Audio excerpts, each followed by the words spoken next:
RCF. Avec plaisir, nous retrouvons la pasteure Isabelle de Tavernier. Bonjour Isabelle. Bonjour Père Enzo. Alors Isabelle, je rappelle que vous avez été nommée pour la paroisse protestante du Botanique, mais que vous êtes très intéressée par les questions œcuméniques. Et justement, il y a une tradition entre cette paroisse protestante du Botanique et puis notamment la paroisse catholique Notre-Dame du Sacré-Cœur à Etterbeek d'alterner la visite. On pourrait dire la visitation, si on était un peu biblique, d'alterner la visite. Une année on va chez les uns, l'autre année on va chez les autres. Mais qu'est-ce qu'on fait avec deux communautés qui se réunissent, Isabelle ? D'abord, on a le plaisir de célébrer ensemble. Donc le plaisir de se rassembler pour chanter, pour prier, pour écouter la parole, pour la méditer. Mais c'est vrai que, étant donné ce partenariat qui date quand même déjà de nombreuses années avec Etterbeek, on essaye un petit peu de dépasser la simple rencontre annuelle de manière peut-être un petit peu exotique de la semaine de l'unité. Et on essaie d'organiser d'autres choses. Ou bien, dans le cas de cette semaine aussi, on essaie de vivre les choses différemment. Et donc ça fait quand même plusieurs années que, avec Notre-Dame du Sacré-Cœur, en plus de la célébration, nous organisons des temps de repas à la suite de la célébration. Et puis, après ce temps de repas, un temps d'échange sur des thématiques qui sont liées au thème de l'année. Et donc c'est une façon de dépasser aussi, en tout cas de traverser le moment de la célébration et de pouvoir aller plus loin. Qu'est-ce que les uns et les autres ont ressenti? Qu'est-ce que les uns et les autres ont compris de cette célébration? Quel texte les a marqués? Et finalement, en quoi ça se déploie en eux. Et je pense que cette démarche écuménique, elle est importante parce que dans l'échange que l'on a après le repas, eh bien, les uns et les autres peuvent faire voir les différents rayonnements de la parole aussi dans leur réalité quotidienne, dans les exigences qui sont les siennes, dans les défis qui sont les leurs, au quotidien. Donc ça, c'est une façon de faire. Précédemment, nous avons aussi voulu donc dépasser la rencontre symbolique en organisant des rencontres tout au long de l'année. Et donc, comme dans notre communauté à l'époque, un des pasteurs en poste était un très très bon bibliste, mais voilà, c'était les études bibliques en commun. La parole de Dieu. Voilà, et donc on avait l'habitude de partager ces temps d'études bibliques et de faire de ces rencontres des temps de partage. Et puis à d'autres moments, on a développé peut-être plus la dimension spirituelle et donc nous venions participer aux rencontres de prière qui avaient lieu donc dans une chapelle, dans une salle annexe à l'église. Y compris l'intercession, j'imagine, on prie ensemble pour certaines intentions. Voilà, c'était ça, c'était se retrouver ensemble dans le quotidien des semaines, chanter, prier, écouter la parole et puis la laisser descendre en nous. C'était pas des temps de lecture, mais c'était vraiment des moments où la parole avait de l'espace pour descendre en nous. Et finalement, quand on la voit proclamée aussi dans un autre lieu que son lieu habituel, cette parole, elle prend aussi une autre profondeur et elle a d'autres résonances. Et donc ça aide aussi. Et puis récemment, on a fait aussi une rencontre avec des jeunes. Oui, parce qu'il y a un côté générationnel dans les rencontres de communauté, j'imagine. Mais voilà, oui, il y a ça. C'est vrai que les rencontres du samedi soir ou du dimanche matin, c'est plutôt l'ensemble de la communauté. Les repas, c'était plutôt les adultes et quelques jeunes adultes. Les temps d'échange aussi. Les temps de prière, oui, c'était plutôt des personnes plutôt mature, mais voilà, la rencontre avec les jeunes a permis vraiment tout un parcours à la rencontre de héros de la foi, et ça a été un événement très très chouette, et nous avons l'intention de reproduire ça, parce que en tout cas de mon côté, l'écho chez mes jeunes catéchumènes était extrêmement positif. Ils ont beaucoup appris, ils ont beaucoup apprécié la dynamique de ces rencontres, et je pense que c'est une façon aussi de dire à ces jeunes, vous voyez, quand on est confronté à d'autres animateurs, à d'autres jeunes, que ce que vous voyez le dimanche ou le samedi chez nous au Botanique, vous voyez aussi un autre déploiement de la parole, et vous voyez surtout d'autres pistes pour vivre votre foi.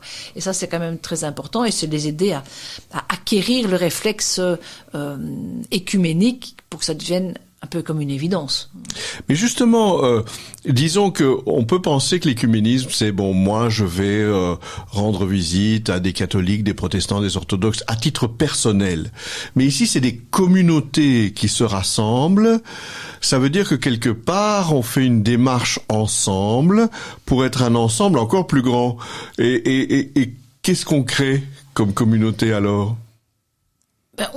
On crée un moment d'église à ce moment-là. On crée un moment de communion particulier qui nous permet de célébrer autre chose et finalement d'être ouvert à autre chose que ce que l'on fait traditionnellement. On célèbre la grande famille de Dieu, on célèbre sa grande ouverture aussi.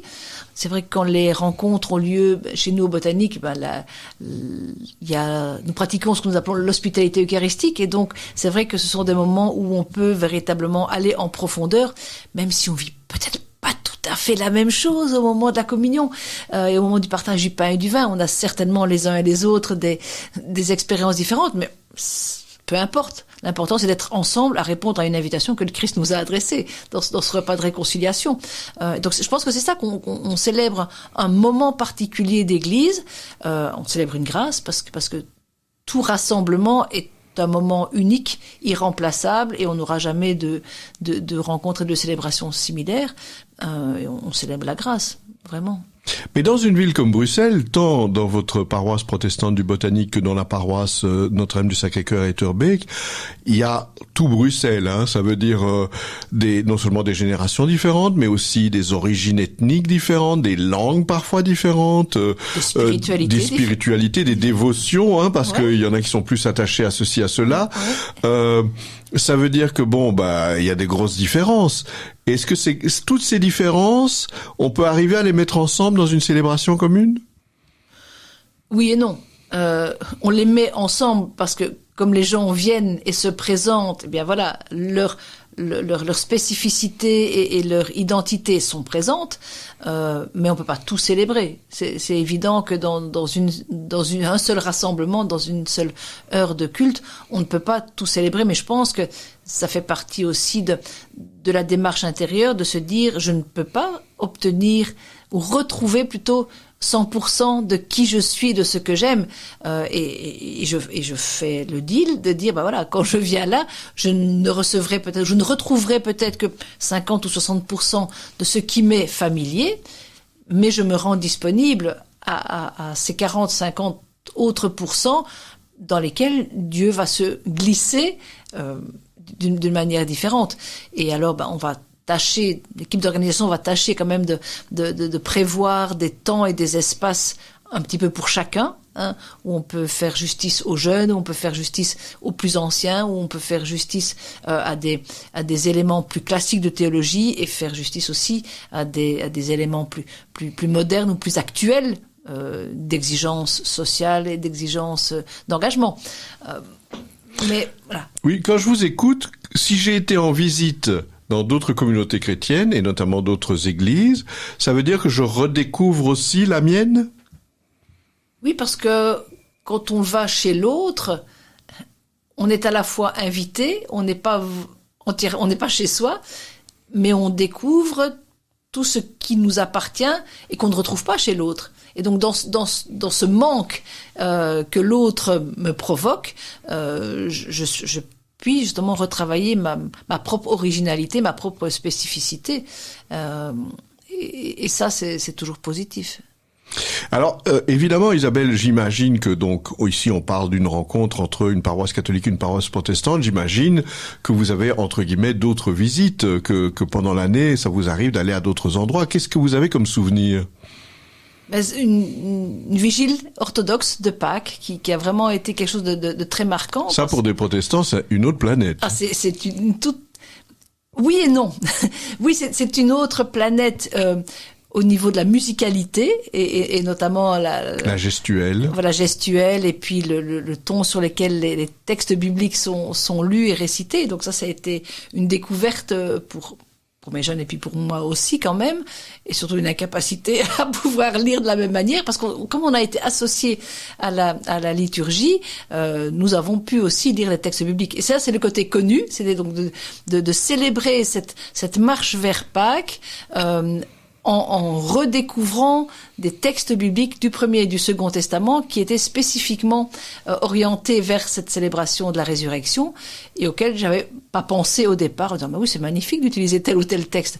Donc c'est une découverte, c'est un dépaysement, mais en même temps je dis mais ça fait partie aussi de ma tradition, pourquoi j'y ai pas pensé? Et donc une grande chaleur finalement dans le déroulement. Et ce dépaysement nous a véritablement questionné et a permis aux jeunes et m'a permis à moi aussi de m'interroger sur ce qui me manquait dans ma manière de célébrer Pâques. Alors, dans toutes ces rencontres communautaires avec des catholiques, avec des orthodoxes, avec des protestants, il y a, j'imagine aussi, le fait qu'on participe à des œuvres sociales où on protège la planète ensemble. Il n'y a pas que les mots, il n'y a pas que les chants, il n'y a pas que les célébrations. J'imagine que vous avez aussi des activités, je dirais, ensemble. Pas encore, mais ça fait partie des objectifs. Et c'était justement le thème de cette année-ci avec ce thème « Apprenez à faire le bien, recherchez la justice » et toutes ces questions qui nous sont posées à la fin de la brochure font justement partie de notre liste de to-do. Et voilà, et je m'en ouvrais aux représentants de la paroisse d'Etterbeek en disant « mais qu'est-ce qui va déboucher de notre rencontre? Comment est-ce que finalement on va pouvoir aller de l'avant et comment est-ce qu'on va traduire concrètement? Est-ce que nous vous invitons à venir participer à des activités sociales que nous faisons, puisque la paroisse du Botanique est impliquée dans des maraudes auprès des SDF tous les 15 jours. Le jeudi soir, on va et on fait des tournées pour distribuer vêtements, repas chauds, produits d'hygiène, enfin, et passer un moment avec ces gens. Je dis, on vous invite à ça. Qu'est-ce que vous avez? À quoi est-ce que vous nous invitez? Ou bien, est-ce qu'on se lance le défi, eu égard aux ressources humaines disponibles, on se lance le défi d'une autre activité. Et donc ça, voilà, ça va encore être à travailler. Donc il y a tout un avenir là, hein. Mais c'est un champ à cultiver, véritablement, c'est des pistes à explorer, ou pas. Et donc là, je pense qu'il faut aussi être réaliste, mais ça fait partie, je trouve que le thème de cette année-ci nous invite vraiment à explorer une dimension supplémentaire de notre collaboration, c'est-à-dire, on prie ensemble, on étudie la Bible ensemble, mais finalement, est-ce qu'il y a moyen qu'on travaille ensemble? Étant donné les localisations des deux communautés, comme vous dites aussi la composition de nos communautés, est-ce que c'est une utopie ou est-ce que fait partie des défis que nous pourrions essayer de relever ensemble, malgré nos agendas paroissiaux et individuels déjà très, très chargés. Je vous rappelle que nous étions une fois de plus en compagnie de la pasteure Isabelle de Tavernier, qu'on accueille toujours avec plaisir à RCF Bruxelles, et puis que nous parlions notamment de l'écuménisme entre notamment la paroisse où elle est présente, la paroisse protestante du Botanique, et d'autres communautés chrétiennes à Bruxelles. Merci Isabelle, à bientôt. À bientôt, au revoir Perenzo.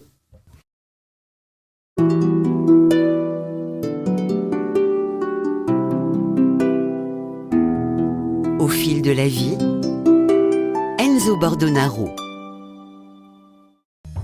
RCF est une radio de proximité. Votre radio locale vit grâce à vos dons. Soutenez votre radio. Faites un don en ligne sur rcf.be. Radio Don RCF, la joie de donner.